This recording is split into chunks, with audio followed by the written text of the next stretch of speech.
Alright guys, Bettrmma is back, and the news just dropped that Pantoja is going to be fighting Steve Erceg at UFC 301, and the screechers are screeching.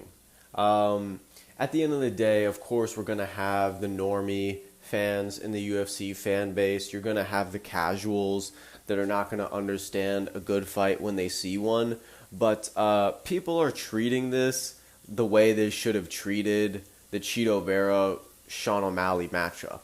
You know, Steve Erceg is coming off of a KO win against a staple in his division in Matt Schnell. And excuse the background noise if there is any right now, because I am cooking up dinner. But I just was on Instagram scrolling, some UFC memes, as one does as they're cooking. And I'm seeing people just like tearing this apart. Like, pretty much everybody's saying like, what is this? What is a Steve Erceg? And you know what?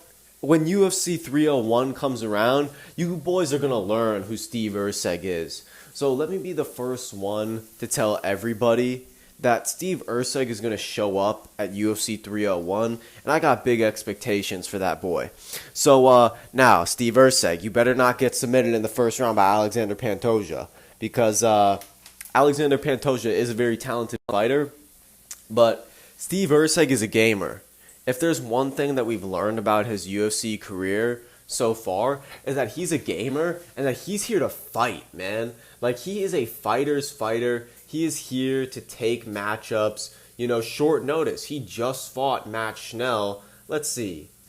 Today is March 15th. He fought Matt Schnell March 2nd. So not even 2 full weeks ago, he fought Matt Schnell, knocked him out, and he's looking to fight Alexandre Pantoja in, when is UFC 301? May 4th. So he's got a little bit of time, but just a little bit of time. Not a lot of time for Steve Erceg. But Steve Erceg is a gamer, man. I just want to go over what this dude has done in his UFC career so far. First win, David Dvorak. I'm going to be honest, this fight was not very impressive simply because David Dvorak did not bring the fight. It's very easy to sort of like win a boring decision and for the fight to kind of seem like both fighters were unimpressive. Hold on, boys. Let me cook real quick. I'll be right back and then I'll get into this. All right, guys, just picking up where I left off real quick. I had to finish cooking real quick. But his David Dvorak performance was not that impressive. To be honest, I felt like David Dvorak just did not come to fight that night. And David Dvorak, he looked like a scrub. Like, I'm going to be real. I'm very critical of these flyweights. David Dvorak, he's really not one of the top contenders at flyweight. But then he moves on to fight Alessandro Costa. But Steve Erceg won another 3-round decision there. But I did watch his fight against Matt Schnell. And this is what I want to talk about, guys. Matt Schnell is obviously the best opponent that he has faced. And Matt Schnell, to be fair, is maybe one of the chinnier fights that he's faced. Matt Schnell is definitely a chinny fighter. Not the best boxing, defense especially, but not the best boxing in general. But Matt Schnell is a seasoned, good grappler, and he is a seasoned fighter at the end of the day. So it's not like it is super easy knocking him out. I mean, look at Sumaderji. Almost got him knocked out. But then Matt Schnell ended up coming back and winning that fight. After beating Matt Schnell, do you deserve a title shot? In my opinion, no. I don't think Matt Schnell... Matt Schnell has never fought for a title and has never even really been close to a title contending matchup or a title eliminator fight. So, this is very obviously the UFC trying to put a title fight and to bulk up UFC 301 in Brazil and to put their Brazilian champion Pantoja on that card. It's a smart move. They have to do it. You got to put him up against somebody. And I want to watch Pantoja fight. And at the end of the day, I like how Erceg comes to scrap. You know, even though he might have not had the most exciting performance with Dvorak, he did show good boxing fundamentals and ring generalship. And I think that's going to be something that is going to go a long way against Alexandre Pantoja when it gets into these striking exchanges. And Alexandre tends to explode and go off for these combinations, but then he seems to gas very soon afterwards. So I'm hoping that Erceg is going to be in good enough shape, just coming off of a fight. Hopefully he stays in shape and he can push that pace against Alexandre Pantoja in their fight, and he could start putting the hands on Alexandre.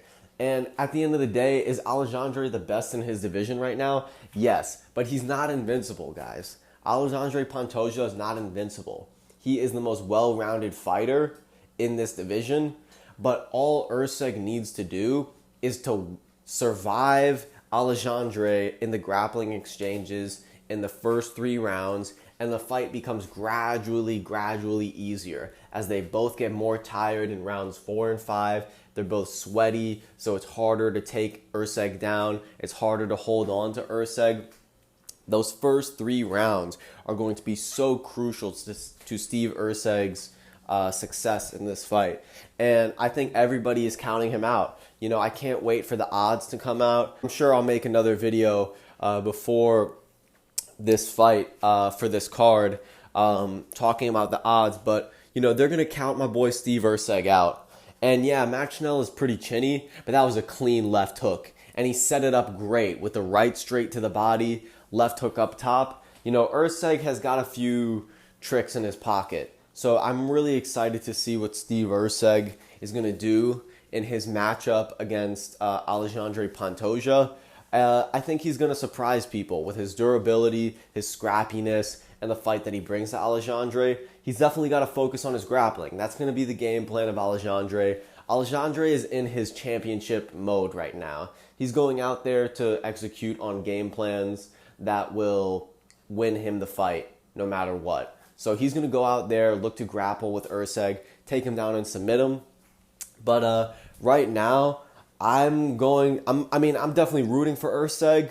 But I'm not going to be surprised if Erceg ends up rocking Pantoja, getting Pantoja gassed and into a dogfight, and then we could end up seeing Steve Erceg being your new UFC champion for only being in the organization since June of 2013. So if this guy can come in here and be a champion in under 2 years, which would be absolutely crazy. And in a division like flyweight, it is very possible. So I'm looking forward to seeing Steve Erceg perform. Okay, guys.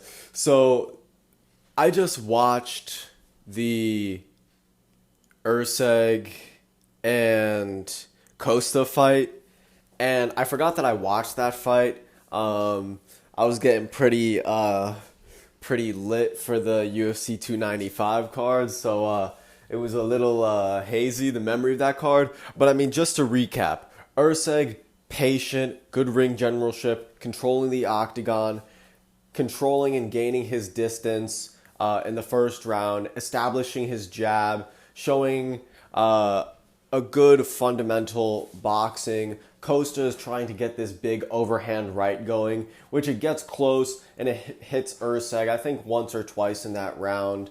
But at the end of the first round, or close to the end of the first round, Erceg hits Costa with a 1-2, knocking Costa down, and Erceg pretty much controls the round from there, winning round 1. Round 2, essentially, Costa attempts to take Erceg down. Erceg stops the takedown initially. On the stand-up exchanges, Costa actually finds quite a bit of success in terms of throwing that right hand and clips Erceg a few times there. Costa, I would say, won the second round, but he threw up these submissions and was going for these risky submissions that really put him in bad positions on the ground. So he ended the round in an unfavorable position. So in some sense, I could see a judge looking down on that. and giving that second round to Erceg, because Erceg did have his own moments in there, particularly when he throws his jab and this sneaky front kick that he has. It's a very sneaky front kick, and throughout the fight, Erceg is very good at sort of like disguising his regular low kicks with feints as though he's punching. So he'll punch to the body, or he'll feint as though he's punching, and then he'll hit you with a quick inside leg kick right after that, which I think is a very, very neat technique. And I could see him using that effectively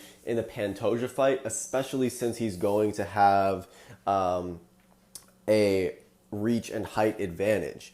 So, yeah, I'm officially picking Erceg in this matchup now, guys. I think it is not a reach whatsoever to say that Erceg is a tough matchup. I'm going to take a look at their height and reach right now. Let's see, Steve Erceg here. He's listed as 5'8" with a 68.5-inch reach. Pantoja is 5'5" with a 68-inch reach. So this was my concern, and this was my theory as I was watching the Costa fight, is that I think that Alexandre is going to be able to have success when it comes to throwing that big overhand right. Costa showed that he was able to find that opening on Erceg, and Costa is a very, very stocky, muscled up flyweight in his upper body. So I can imagine that those big overhand rights from Costa crack a lot harder than they possibly could from Pantoja. Maybe I'm wrong there, who knows. But Erceg showed a very, very disciplined fight. Just to wrap up there, in the third round, he essentially controlled the entire round on the cage in the clinch, riding Costa, trying to take him down, kicking out the foot, attempting takedowns from different angles, establishing control against the cage, hitting him with knees, and that was essentially what won him the third round. So Erceg won the decision off of that, but he got very, very close to finishing Costa in the first round. After hitting him with that 1-2, he eventually got his back at one point and was attempting a choke. He was kind of rushing it, and there was a lack of time on the clock, so he sort of rushed it a bit, and he wasn't able to secure position and secure that submission. But in another world, if he just rocks Costa a little bit more with that right hand, I think, and Costa isn't able to defend as well as he did, Erceg would be able to get the finish there in that first round. So, I mean, Erceg has shown himself to be a very, very dangerous fighter, not only in his Costa performance, but now in his Max Schnell performance. So, I mean, I'm really on board for Steve Erceg in this matchup. Also, from what I saw in his corner work from his corner, they seemed very, very composed, and they had a lot of confidence in him. And of course, that is easy when you have a guy who's, controlling a fight and looking very good in a fight. You have a very calm corner. But they seemed like they had a lot of confidence in Steve, and they understood his skills and abilities. And it seemed like Steve knew what he was doing when he was out there, and then when he was in the corner, he was taking in the information, but he knew what he needed to do in the next round. So yeah, I think there's no reason for people to be counting out Erceg the way that they are. This is just the nature of the flyweight division. Like, yeah, it is such a shallow division that if you get on a 3-fight win streak and you're only 2 years into the promotion, you can very well get a title shot. And Steve Erceg, I'm picking him in this matchup right now.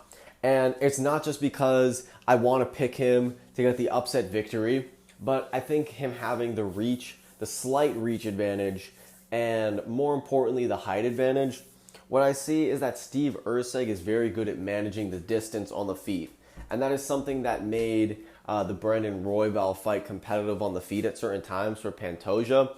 And it made Pantoja eventually gas out, because when you are managing the distance so well and you're forcing your opponent to have to blitz in and throw these combinations, essentially you're forcing them to throw more combinations than they would in a different type of fight where they have somebody who's more of their size and they're just looking to trade in the pocket with each other.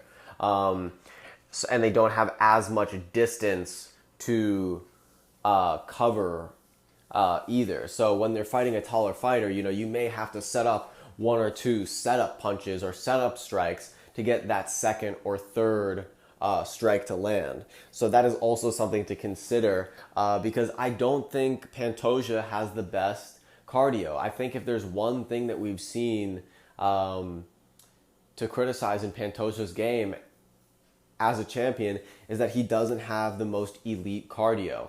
I've just seen him breathing heavy out of his mouth far too many times to feel confident about him in a 5-round fight against a really, really good, well-trained fighter. And I think Erceg has way more of a chance than people are giving him here. So I'm going to pick Steve Erceg in this matchup. And it really all just depends on Steve Erceg maintaining his distance with his front kick and his jab, being patient and selective with when he chooses to engage in the boxing combinations and when he chooses to let go of that left hook, because Pantoja will be looking to counter with that big right hand. And we've seen Erceg hit with it in the Costa fight. So it is an opening that is there potentially to clip Erceg. So he's got to be afraid of that. Erceg at certain points in the Costa fight was taken down, but he did show a very good ability in the scrambles. So, of course, he's got to make these takedown attempts from Pantoja as difficult as possible for Pantoja. He's got to scramble. He's got to avoid being held down on the mat by Pantoja. He can't settle for guard because I don't think Erceg is necessarily a submission guy either.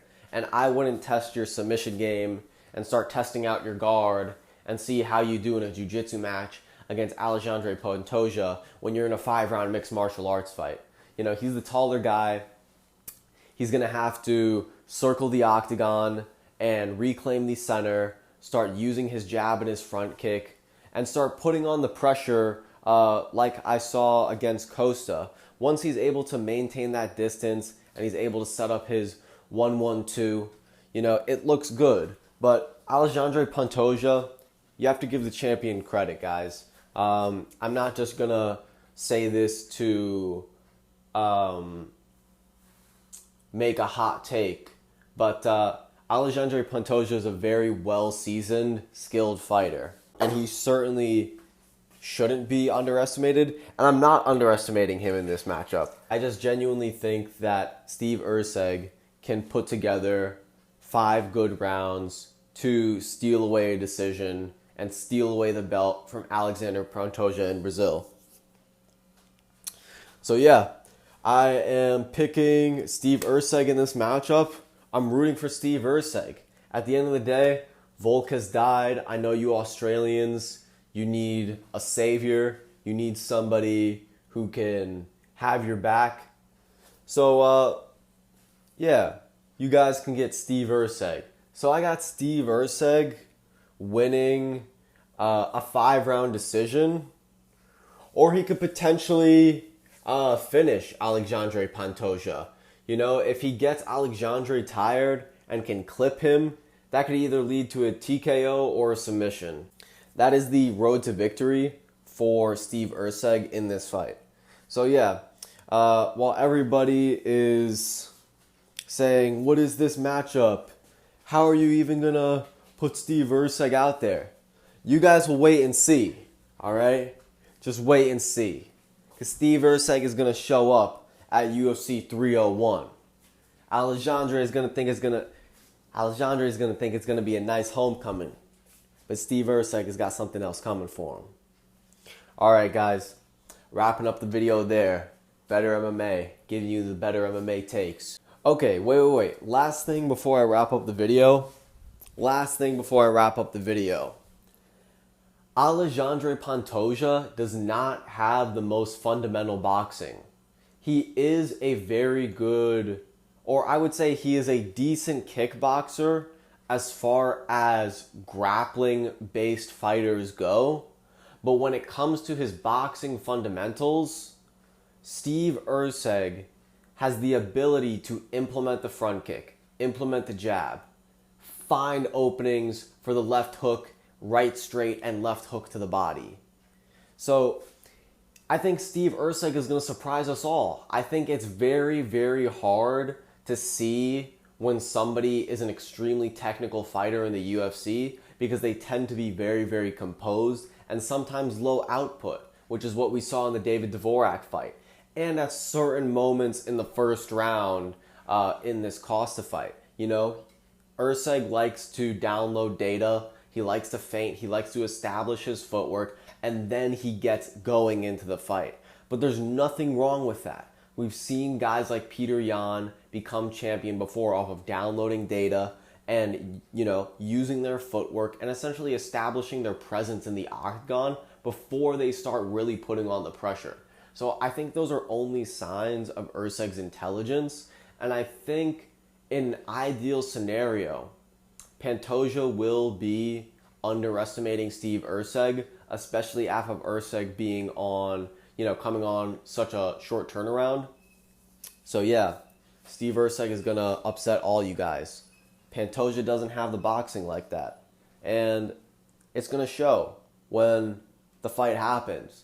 And when Pantoja is getting popped on the feet, he's getting rocked all around the place, and he starts to gas, and Erceg is putting on the pressure.